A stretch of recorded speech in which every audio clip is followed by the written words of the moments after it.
एक छोटे से गांव में रिया अपने माता पिता के साथ रहती थी। रिया की माँ अंजलि अक्सर बीमार रहती थी।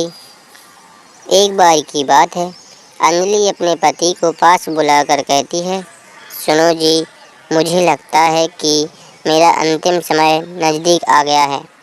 मेरे मरने के बाद रिया का अच्छे से ध्यान रखना। और फिर कुछ ही दिनों बाद अंजलि की मृत्यु हो जाती है। रिया के पिता काम के कारण अक्सर गांव के बाहर रहा करते थे, जिस वजह से वह रिया की देखभाल सही से नहीं कर पा रहे थे। फिर वह सुनीता नाम की लड़की से शादी कर लेता है।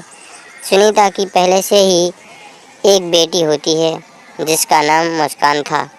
जब शादी करके सुरेश घर आ जाता है तो अपनी पत्नी से, सुनीता, यह मेरी बेटी रिया है। मैंने तुमसे शादी इसीलिए की है ताकि तुम इसका अच्छे से ध्यान रख सको।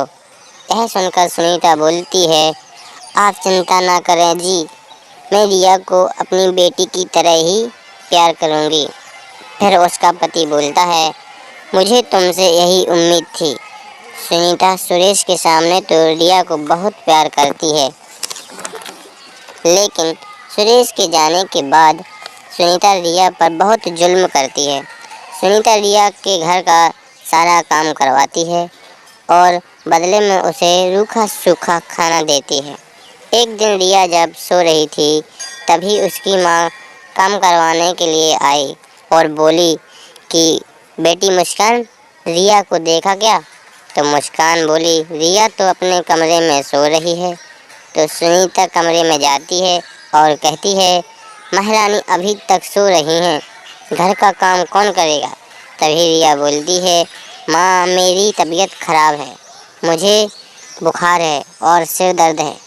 तुझे कुछ काम ना करना पड़े इसलिए बहाना बना रही है, लेकिन कान खोल कर सुन ले, हम तेरे नौकर नहीं हैं कि यहाँ काम करेंगे। मैंने तेरे बाप से तेरी सेवा करने के लिए शादी नहीं की है, मैंने तो सिर्फ उसकी दौलत पाने के लिए उससे शादी की है। चल उठ और खाना बना और सारा काम कर। रिया बोलती है, ठीक है माँ। रिया जाती है और घर का सारा काम करती है। फिर बोलती है, माँ, मैंने सारा काम कर लिया। माँ, मेरे कपड़े भीग गए हैं, मुझे बहुत ठंड लग रही है, मुझे दूसरे कपड़े दे दो। फिर सुनीता बोलती है, कोई कपड़े नहीं हैं, तेरा बाप सारे पैसे मुझे नहीं देता। फिर रिया बोलती है, माँ, मुझे मुस्कान के कपड़े दे दो, उसके पास तो बहुत से कपड़े हैं। तो मुस्कान बोलती है, माँ देखो, इसकी नज़र मेरे कपड़ों पर है, मेरे सभी कपड़े ब्रांडेड और महंगे हैं, मैं इस भिखारन को नहीं दूंगी। फिर रिया अपने कमरे में जाती है और गीले कपड़ों में ही नीचे सो जाती है। तभी सुनीता उसके कमरे में जाती है और उसका हाथ पकड़ती है और कहती है, हे भगवान, इस मनहूस का तो सचमुच बहुत तेज बुखार है, कहीं मर गई तो मेरी ज़िंदगी खतरे में आ जाएगी, तो कुछ तो करना पड़ेगा। फिर सुनीता रिया को उठाती है और कहती है, निकल जा यहाँ से। तो रिया कहती है, माँ, ऐसा मत करो, तुम लोगों के सिवा मेरा है ही कौन। लेकिन सुनीता रिया की एक भी नहीं सुनती है और घर से निकाल देती है। फिर रिया रोते रोते वहाँ से चली जाती है और गांव के बाहर सड़क के पास कुएं के किनारे बैठ जाती है।